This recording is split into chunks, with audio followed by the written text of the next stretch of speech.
So one of the favorite things that I thought we were talking about last time was the legacy of where our family came from. And so I often talk about, my Black heritage and how long ago great grandpa Franklin was a sharecropper. Right. And I think that's something that a lot of people don't recognize is like how quickly time passes and the legacy that the men behind us stood on, and the same for us as we move forward into time. Sure. So what does legacy kind of mean to you, knowing where you come from, where our families come from, and kind of where we're at now?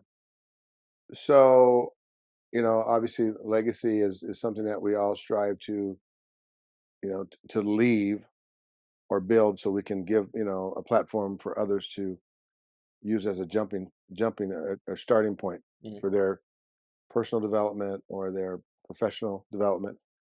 But legacy has a lot to do with, to your point, what came before us, Mhm. right? We mentioned, Grandpa Hart, the fact that he was you know, a stand-up person, right? Yeah. And Did so much in the community. he did a lot in the community. I think I shared with you before when I was a little kid, he was the president of the Yakima, Washington American Little League. Mhm. He took it upon himself with a couple friends of his to start a little league baseball program for the kids in our neighborhood. And one of the legacies that he left there, and the impression that he was able to bestow upon people, was that he started this from really scratch, right? Mhm. Um, and you think about that. So working full time, decided that it was important for kids to understand what camaraderie was, what teamwork was all about, and how to collaborate and do things. And so baseball was his vehicle because he was an avid baseball player in his younger days, and was pretty good at the sport. So that was his passion sport. And so when it came time for him to to create a legacy and following, he and a few of his friends actually decided to sponsor and or stand up a baseball program for the kids in our community. There were four teams. One team was the Cardinals. Another team was the Orioles. Another team was the Athletics, and then the last was the Indians. Right. Mhm. So they're all American League. So it was American Little League, and there are American League teams based on Major League and where those teams were at that time. And so what would happen is that every year they would hold a series of tryouts.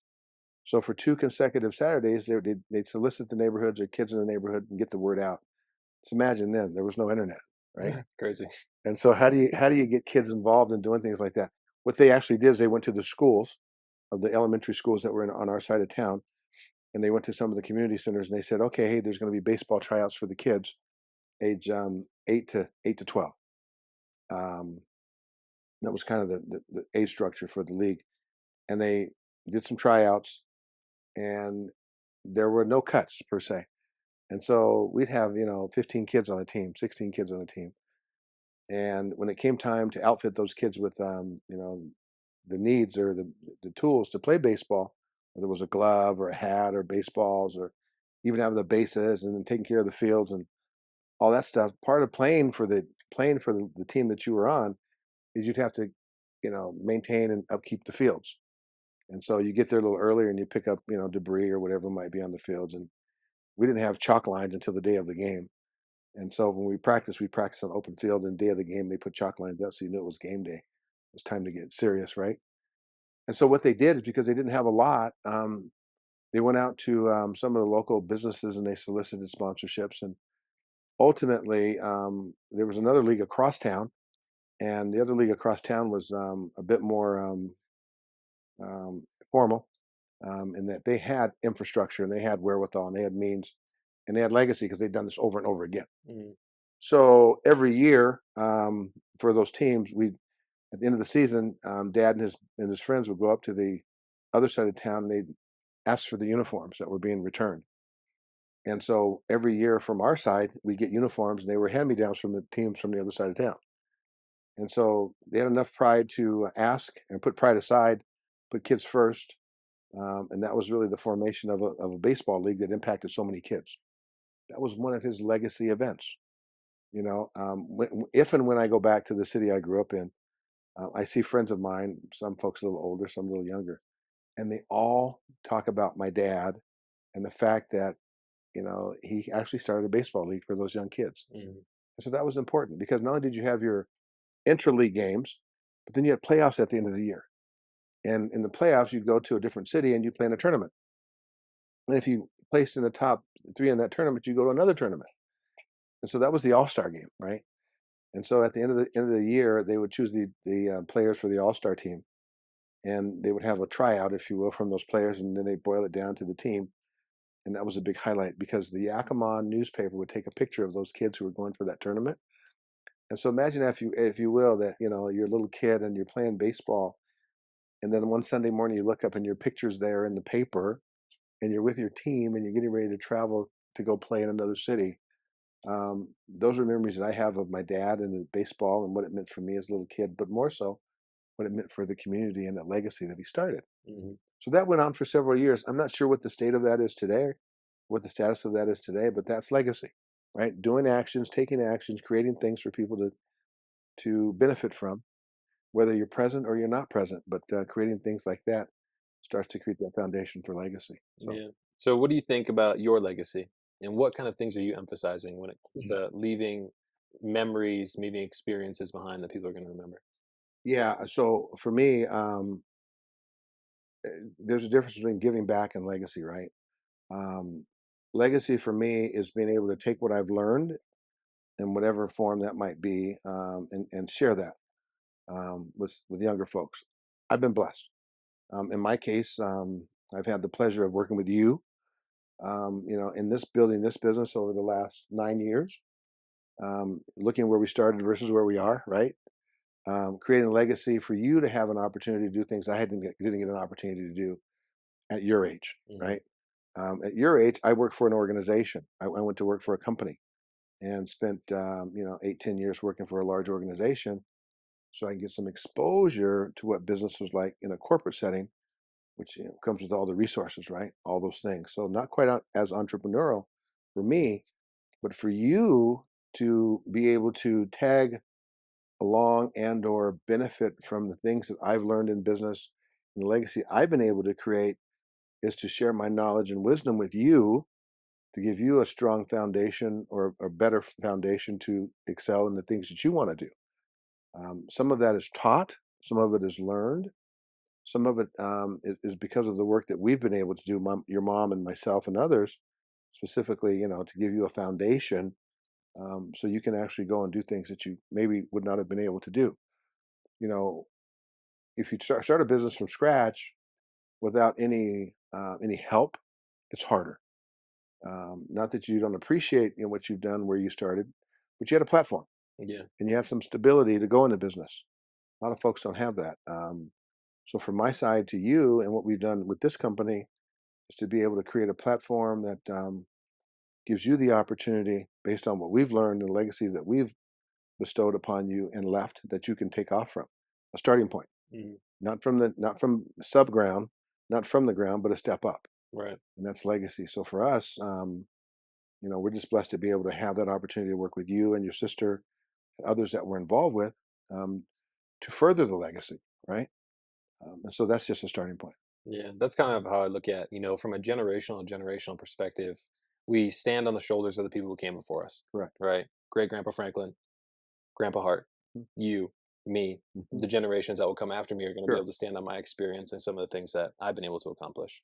A big part of, this documentation process really has to do with legacy for me.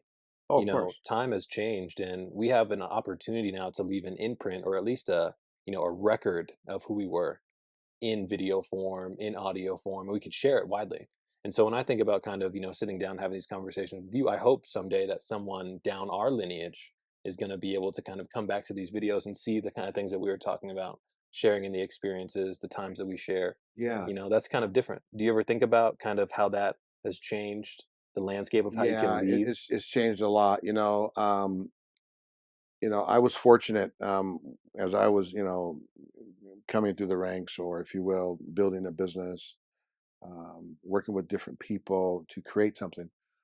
I was fortunate that I also had a couple of folks that I won't say necessarily mentored me, Mhm. but through their experiences, they shared some insight. And I found that those folks were, typically a bit older than I was, anywhere from 15 to 25 years older. Yeah. Um, and but they were mostly business folks who shared with me their wisdom, their knowledge, their experiences, and whether they, really understood what that meant for me and my development is yet to be determined. But at the same time, that's a legacy that they took from their experiences and shared with me.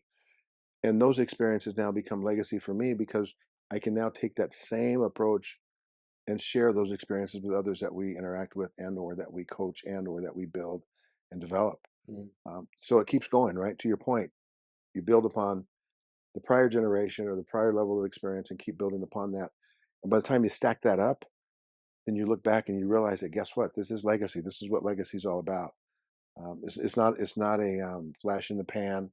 It doesn't happen overnight. It happens over a sustained period of time. Mhm. And it's a big part of, as I think about, mentorship and people who have been there before I have, often when I was younger, I thought that people who were mentors were people who were close to you, people who you could lean into for experiences, people you could ask questions, right? Sure. But as I've gotten a little bit older, I started seeing that my mentors are kind of fulfilled by giving back because they have so much life experience that it would almost be a shame for them not to kind of pass it to the generations behind them. And a lot of people want to do that, but may not have access to the vehicle to do that. Mhm. To your point, I'm on that on the outer edge of where technology is today versus where it's going. Right, you're in the middle of it right now, Yeah, right? Because everything around you is more technology centric, yeah, right? So the legacy that you're going to push forward and leave is going to be based off of that experience, yeah. where mine isn't.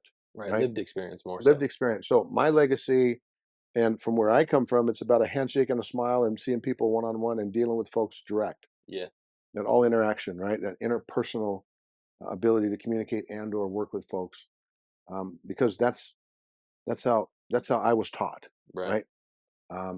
Now you fast forward, your generation and generations behind you are not necessarily going to be so in tune with that because society has moved to a point where you don't necessarily need to meet people face to face anymore. right, You don't necessarily need to have a warm handshake and a smile, and that interpersonal experience isn't as rich as it was for me. That was fundamental. right. For you, it's not fundamental. And you and I have had some conversations about that where we've gone to events, and I'm the guy that likes to linger around, shake a few hands, and talk to folks. And you're like, "Hey, when are we leaving?" Mhm.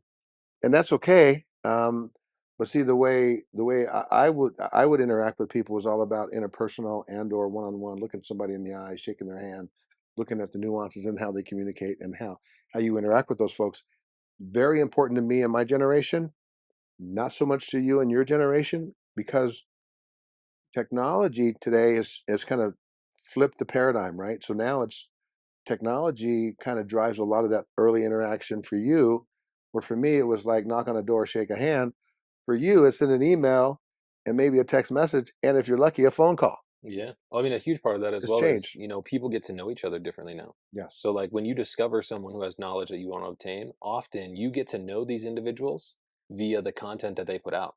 And so you can Correct. start to build a relationship. You start to learn nuances about how they communicate, the things that are important to them. So by the time you actually get into a face to face, it's like, I know I this feel like I've person. known you. You know Got what I it. mean? I've been Got watching, it. I've been following you for months, years, weeks, Yeah. and I see the stuff you talk about.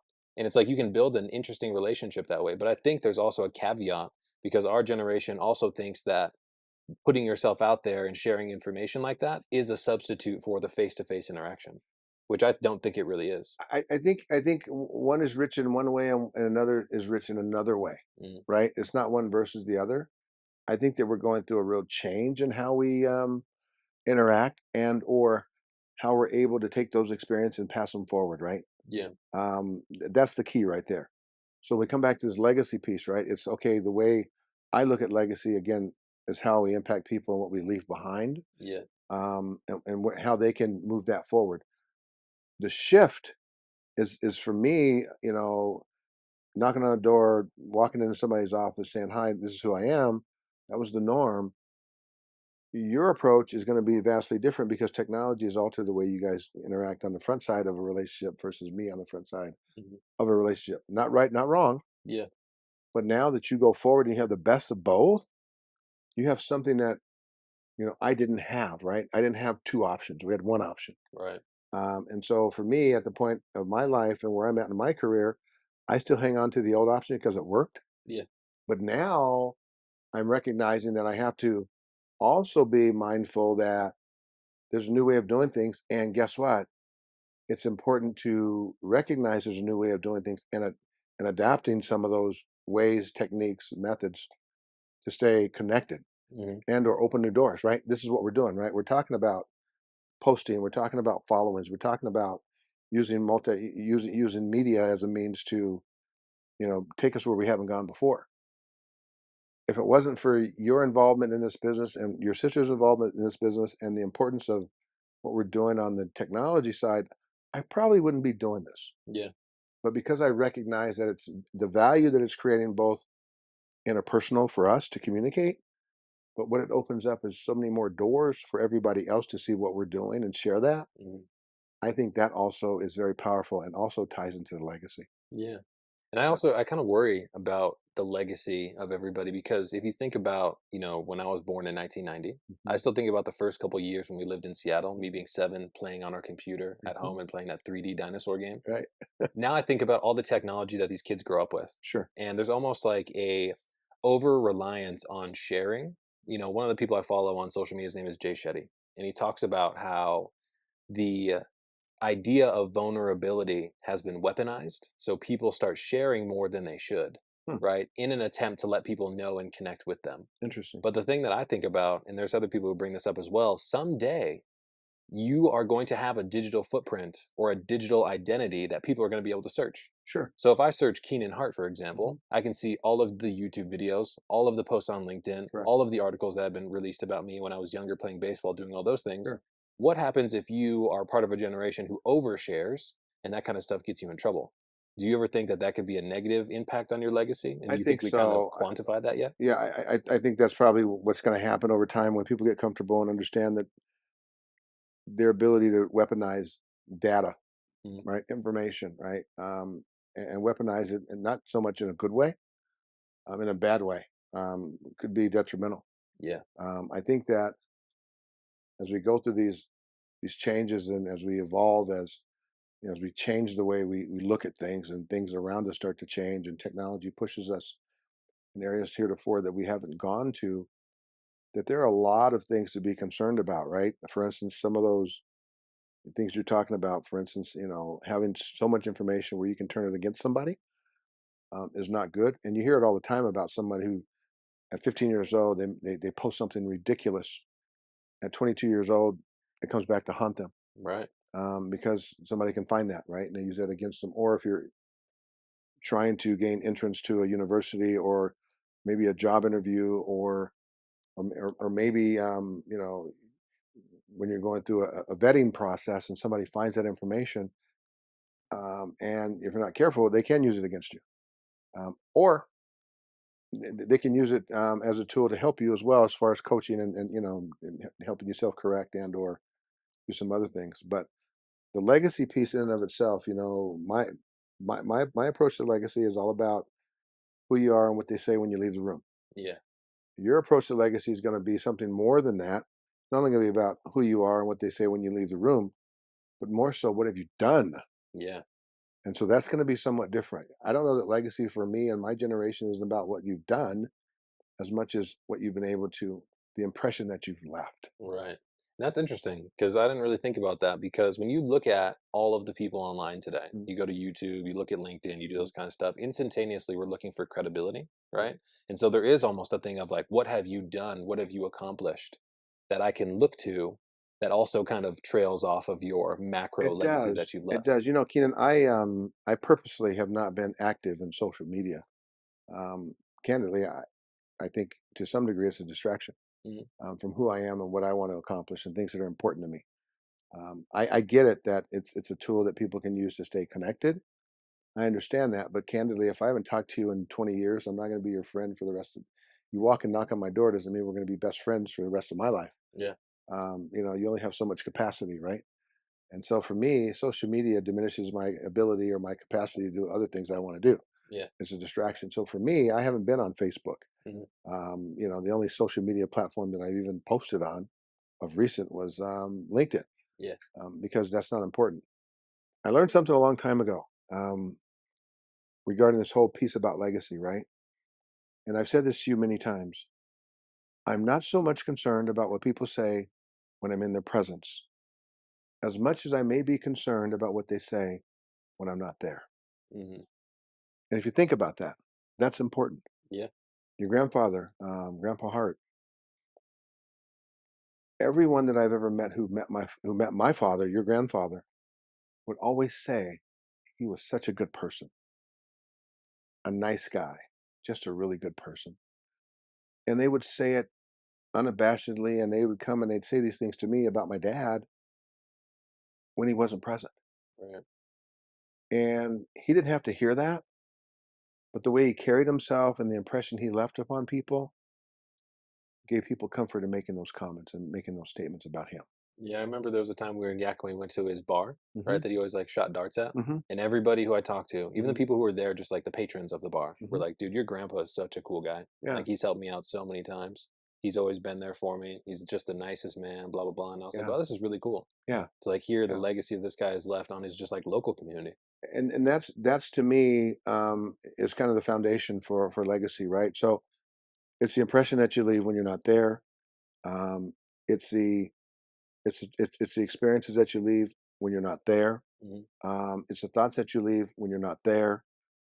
It's all those things that allow other folks to take from your learned experiences, things that you've said, things that you've done, and allows them to use it as a foundation to further their development. Yeah. And so that's important. It's not about money per se, not about material things. It's more about, what have you as a person done in order to, you know, do those types of things. My question for you is, if someone who is younger, let's say they're my age, right, in their young 30s, they're starting to think about their legacy.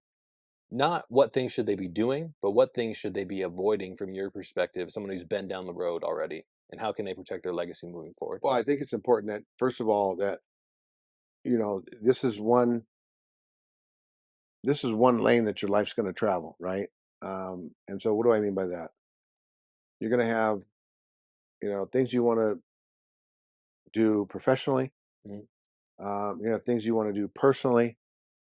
You're going to have things you want to do with or without a partner. Um, and so I think you have to be cognizant of the fact that because you're in one lane from 8 to 5 doesn't mean that you have to stay in that one lane from 8 to 8 the next day, right? Because you have to let that go. So having that balance of knowing when to say, okay, I'm going to peel it off, I'm going to turn it off, and I'm going to take care of myself. That's going to be important for you, because what happens in the things that you're passionate about, if you don't pay attention, it becomes too all consuming. It will gobble you up. It will take every ounce of your energy, and you won't have enough capacity to do anything else other than focus on the business or the things that are driving your attention. Mhm. So I would say, be careful and recognize that there's a time for business, there's a time for a relationship with whomever that might be, whether significant other, friends, all that. But then again, there's also a time for you. And so you have to separate that. So that's important because if you don't do that, then you're kind of like that three-legged stool on a three-legged stool where if one of those legs ends up being cut off or something happens, the stool's not going to stand. Mhm. And so you have to have balance there. I would caution you that maintaining some sense of balance is important, but it's also because you're doing something from 8 to 5 isn't how you're going to be measured. It's not going to be the final measure of who you are and what you've done. You also need to make sure that you have time for, friends, relationships, but then you also need to make sure you have time for yourself. Yeah. That's important. I think Critical. about, especially like just in the entrepreneurial lifestyle, there's just so many images of what an entrepreneur should be, should have, should be pursuing, that it's very easy to kind of measure yourself against that bar, right? You see these guys, you see all the gurus, all the people online who are like, I made 190,000 today, blah, blah, blah, selling a course or doing all this kind of stuff, right? And so when people get into the space of entrepreneurship, they instantly start thinking that the level of just basic achievement is making $1 million a year, right? But we know the huge percentage of businesses don't even ever get there. Right. So, what is the impact of social media on us, and why are we continuing to think that Yeah. the material things that we have are just as important as the Yeah. self that we kind of I think when you see fortify? someone who promotes and or talks about all their successes, they have a tendency to hype their successes, but they never talk about the failures. Mhm. And see that, and that's a fallacy. Because I don't know anyone who's been successful that hasn't failed. Right? Isn't failure a prerequisite to success? I don't think you. I think failure is fertilizer to success. Yeah, Because if you don't fail, you're not going to learn, and that fertilizer to success helps you grow later. yeah, You're going to be able to pull back and draw from those experiences. If you don't take some risk and fail, then it's going to be hard for you to appreciate those experiences. And when you need those experiences at a critical time, you're not going to have them. right. So I agree. Failure is a precursor to success. But here's what happens: the person who always goes to the casino, good example. And by the way, I don't go to the casino to gamble. Don't do that. I've gambled everything else in our life, so I don't have to go to the casino to gamble. Yeah, But the person who goes to the casino and always talks about their wins rarely shares stories about their losses. It's the same that holds true in business. The person who hypes how much they made in a day or talks about their success never really talks about their failures or the slow periods or the self-doubt or the not knowing or the financial instability or the insecurity. All those things come on the backside of success. mhm, But that person who's on social media, who's hyping what they've done, what they should be talking about is, hey, guess what? You're going to fail 8 out of 10 times, but that's okay because the 2 times that you win are worth it. mhm, That's what they should be talking about. yeah, But they don't talk about that. Instead, what they talk about is high point, right? What they're doing today. I don't think you can measure yourself against someone's high point because your high point's going to be different than theirs. And I think that where we get in trouble with social media is we always want to do better than that person who's sharing their high point. You may already be at your high point and not even know it. right. And so Wow. appreciate what you have because this may be all you get, Yeah. but that's okay if you're rich and you're fulfilled. And you don't have to have the same high point as the other person. Hmm.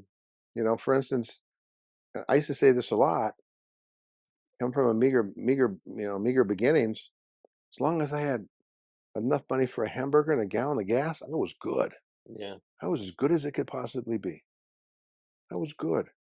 And then as I started, having more success in life, and I saw like some folks wearing Gucci and Prada and all that stuff and all those high-end brands, and that was their level of success, and they measure themselves by being successful by having the material wealth to go buy those things. Hmm. Even when I had the material wealth to go buy those things, I never aspired to have those things Yeah. because it wasn't important for me. So I didn't measure myself against them. And so for you, I think you need to be careful that your system of measure is unique to you, and let's not lose sight of that. And those folks who are hyping and talking about their levels of successes, please understand there's also a level of failure behind those successes, and they won't share that with you. Yeah. So don't get caught up into that. So that's going to be very important.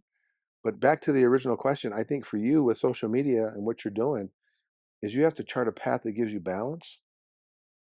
Because if you don't, if one of those fails, then you're going to be lonely because you will never. It's hard to overcome failure when it's foundational failure. Yeah. It's okay. It's okay to lose a contest. It's okay to play basketball and not win. It's okay to play baseball and not win. It's not okay when you're playing in the game of life to lose one of your pillars for your life. For instance, You don't have a good social life. That's a pillar. You got to have social life, and you have to have with that social life maybe some friends or acquaintances, and or maybe a partner. If you lose that, that's a loss. It's hard to overcome that. It's going to be hard for you to overcome if you lose in business and you fail. Mm. That's a part of your life that's fundamental. Lucky for you, you put yourself in a position where failure is not an option because you're working hard and you're doing the right things to be successful. That's good for you.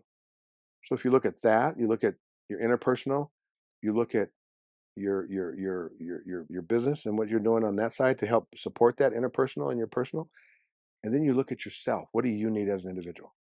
And if you don't take care of yourself, Keenan, you cannot take care of anybody else. Yeah. So Yeah, that's important for you. it's one of the things I continue to keep thinking about as I get a little bit older. If you do not give yourself the time to recharge, it's very difficult to serve other people. You know what I mean? If you burn your candle down on both ends, Can't do it. you can't light other people up. You can't It's do very you tough. can't do good work if you're not prepared to do good work. Hmm. And so that's going to be important for you. So I think that you have to pay attention because it's easy to fall prey trying to reach a certain level of success that's predicated on somebody else's level of success and not your own level of success. Yeah. So you can't necessarily chase their level, chase the level that's comfortable for you, Hmm. and get comfortable with that because you may not, you may not want to do certain things or take certain risks and put out what it takes to put out to reach maybe that person's level of success. So yours is different than anybody else's. Yeah. And I think that is something that's unique to all of us, right? The amount of work that you're willing to put in. Me and Alexa talk about this often. It's like when everybody's in different phases of their life, maybe they don't have the ability, and you and I talked about this as well. Maybe they don't have the ability to put in the same amount of energy, the same amount of effort, the same amount of sacrifice to accomplish. Because on my perspective of the finish line is different than somebody else who might be in a different chapter of their life. Well, again, I think that you have to ask yourself, what's it all about, right? And if it's about building something, I get it, but you can't swing the hammer all day every day. You just Hmm. can't do that. It, Yeah. it, it just doesn't work that way. You have to create that balance, and don't allow these influences, right? These exterior influences to set you up for failure because you don't reach somebody else's level of success that's appropriate for them versus what's appropriate for you. Yeah.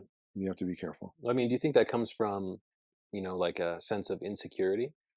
Well, it does, and to some degree, because I got to tell you, when you're in the business world, most people, the reason they're successful isn't so much of what they know; it's the fear of loss. Mm. It's what they don't know that keeps them focused and going forward. It's insecurity, and the only time you're going to be comfortable in your own skin and knowing that you're going to be successful is when you can actually burn the bridge behind you Yeah. and not go back the other way. Insecurity, the fear of failure, is one of the most powerful tools that you can use when you're dealing with life in general. And if you know that you don't have an option to go back because that's not where you want to be, you burn that bridge behind you and you focus on the forward, things become richer for you in many different ways. The fear of failure is such a motivator that it drives a lot of folks either one of two ways. Either A, it drives them to a level of success and keeps them focused, or B, it becomes problematic when they become obsessed with that, Mm. and then it's a whole different ballgame. Yeah. So, like, my question is, where does the balance come in? So, it's like if you have a fear of failure and that Yeah, motivates you to move forward, that's awesome. yeah, But some people find themselves, and I would say a majority of themselves, people find themselves on the side of, I don't want to fail. So, I'm not even going to put myself in a situation to fail. Thus, I don't even start pursuing the things that I know I should be doing. yeah. So you've heard the statement before: paralysis through analysis. Hmm. That's exactly what you described because they overthink it and they find themselves trying to be perfect and/or miss the mark of going forward because they can't go forward. And that's more has to do with the inner psyche of an individual versus anything that that's common. Find some people who are obsessive and they just won't let it go. You have to balance that because passion is one thing, which I think is important, but I think it's also when you wake up at 3 o'clock in the morning, you're not worried as much as you might be excited. Yeah. There's a difference. Hmm. And that waking up mid morning, or waking up mid sleep, or waking up early in the morning because you're excited, that's a good thing Yeah. because you want to get started. Mhm. Unfortunately, it's still dark out. It's 3:30 in the morning, Yeah. so you have to kind of push that back a little bit. But that excitement is that enthusiasm and excitement is a real tool too that you can harness, and you can use that as a differentiator in how you govern yourself. Right? I've always found that all my life, I've never used an alarm clock. Why? Because I get up. And I get up and I'm the same in the morning as I am at night. I just want to go, go, go and do what I can, and I'm just wired that way. Some people need motivation. Yeah. Some people need a kick in the butt. They need an alarm clock that goes off, and then they sit the snooze, and the snooze goes off. They hit it again because they're physically tired and they can't get going. Well, my mind starts working. I'm ready to go. My body needs to catch up. Yeah. So that's a little different. That's just I'm wired that way. But that's yeah. I think once you understand that there's only so much time in a day, and you only have so much capacity, and you identify the pillars that are important to you, whether it's, like I said, the relationship side, interpersonal, whether it's the business side, and then of course take care of yourself. Those three alone will occupy 24 hours. Yeah. How much time do you have? Yeah. Where do you find the balance in kind of negotiating for your right mix of all of those things, right? Where I think we get in trouble is that we try to balance ourselves Monday through Friday, then we go on binges on Saturday and Sunday. Mhm. And you spend more energy on Saturday and Sunday than you do Monday through Friday, but you don't know it because Saturday and Sunday are so full of activities that, guess what? You don't get a chance to rest. Yeah. I mean, one of the things that, I've been talking about in some of my content this year is like the idea that the week starts on Sunday. And Agreed. the week starts on Sunday because I have to make good decisions on Friday and Right. Saturday in order to have a good start to my Sunday. Right. Because there's been times where it's like you go hard, hard, hard Monday through Friday. Right. Friday night comes, you go drink too much. Right. Saturday comes, you come chill, you Right. drink too much. And then Sunday wakes up, you're hungover. And then Monday, you're playing catch up. And then it's just a cyclical cycle of that entire process. When, through what you described, when have you taken time for yourself to take care of yourself in that journey? You don't. You don't. Yeah. You don't. Until you're always tired and you start the week wrong, and next thing you know, you're missing, you're not sharp. That's just not a good cycle. But do a lot of people want to be sharp, especially when they're not like passionate about what they do? So imagine that you're an employee for an organization. There's been years where you haven't enjoyed your job. Yeah. So you almost leaned into that sense of escapism on the weekends by Yeah. being able to overindulge, spend the time Yeah. living for the weekend. I think people with that mindset, they're selling their time. Hmm. And if you go into an engagement with an employer and you feel as though you're just, an employee, and you're there for your 40 and you're out, then they're buying that 40 hours from you. Yeah. And that's all they're going to get. Yeah. They're not getting 43. They're not getting 50. They're not getting any more. They're just getting that, and that's all they're going to get. Right. And so that, to me, is clandestine for you know settling, for that engagement between the employer of 40, and you get 40 in, 40 out, and that's all you get. That's one thing. So that's important that you're fortunate you don't have to rely on that for a living, Yeah. because that's a whole different mindset. Yeah. I mean, it's a mindset that a lot of people deal with, though. You Oh, know what I every day. mean? And I think once we get a little bit older, we recognize that the time that we traded Hmm. for the money and the routine and the sense of safety, Hmm. is something that is very different. With all the mass layoffs and everything in the last couple months, Right. right? We see 60, 70, 80, 100,000 people losing their job. And that's not what the idea of trading your time, going to work, working for a big organization, and the security of that is supposed to entail, right? No, you're right. You're right. It's not supposed to. So that's a contract, right? Mhm. So what you're saying is, okay, I will do this if you do that. And unfortunately, you don't have control. Right. You think you do. You think you do, and that's a false sense of security. There was a time when somebody would take a job in their young 20s or mid 20s, excuse me, oops, take a job in their mid 20s or young 20s, and they'd work there 20 years, and they'd get their watch and they go away. Yeah. Then you recognize that life still has so much more to offer. So imagine, if you will, at 21 starting a job with an organization, you become fully vested by the time you're 30. Mhm. 10 years thereafter, you're in senior leadership or management, and then all of a sudden you're there 20 years.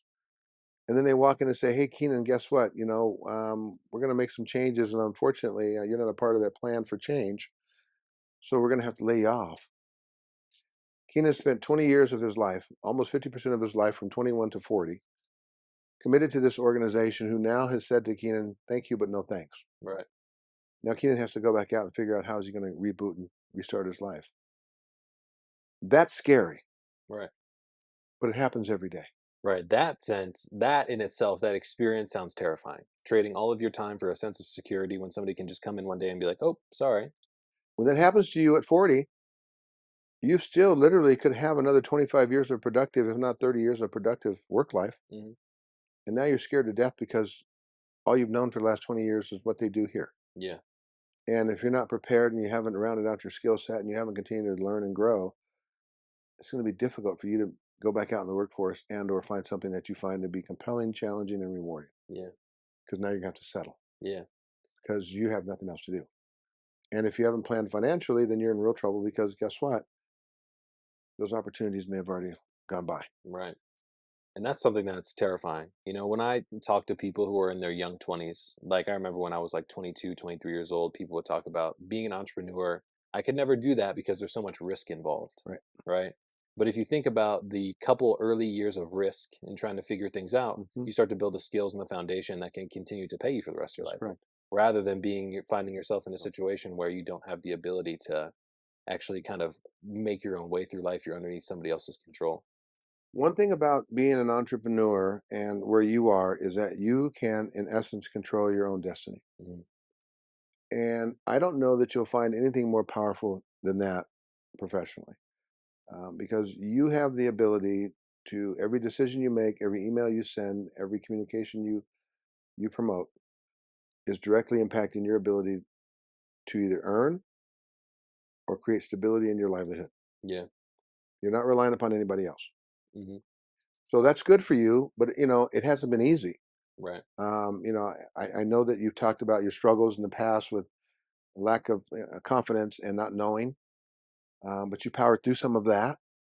And so now you're stronger because you're on the other side of some of that. Yeah. That's just one of the challenges that you're going to face. But at the same time, you know definitively that what you set your mind to do, you can do Hmm. because you've created that environment for you and for success that nobody can nobody can stop. So you control your own destiny. If you want to stop work at 2 o'clock every day, that's up to you. It means you get up at 5 o'clock versus 6 o'clock or 7 o'clock or whatever that might be. But you control that. Yeah, I mean that the word that comes into my mind as you're talking is accountability. And that sense of accountability for control of your life is something that I think creates that double-edged sword Mhm. of you can do what you want, but when you are not successful, you could have done more to get it That's done. correct. You know what I mean? And That's I correct. would never want to find myself in the position where it's like I look back when I'm 70, 80 years old and been Mhm. like, if I just would have been able to focus, Yeah. or if I just would have, put the work in, I could have been in a completely different situation. Yeah. And that sense of regret because you have accountability towards yourself and what you can accomplish is something that I think is very interesting these I days agree. for me. I agree. I think there's a lot to be learned about, or a lot to be said about charting your own course, Mhm. and things that you want to do and where you are. Um, I think you have a good base, a good foundation. And what's nice about watching you grow is you're continuing to learn and grow and not settle for what you see in front of you, but you're looking for what's not in front of you. Yeah. And that's important. I mean, the one thing that a lot of people probably do not know about me is how much I dislike my educational process coming up through school, right? I I know was about never that. I was never somebody who loved to be in the classroom because the things that I was learning really just weren't interesting to me. But now that I've gotten a Yeah. little bit older, I've recognized that my ability to be successful is all based on my ability to keep learning. So I find myself at the age of 32 now Reading a thinking lot. about reading a lot, Yeah. learning, Yeah. constantly being an educate or a person who consumes knowledge, Hmm. right? Because that puts me in a different situation. I get worried about the people who I look back on who graduated from college, graduated from high school, Stop got their learning. degree, and then they just turned it off because the school process Stop was done. learning.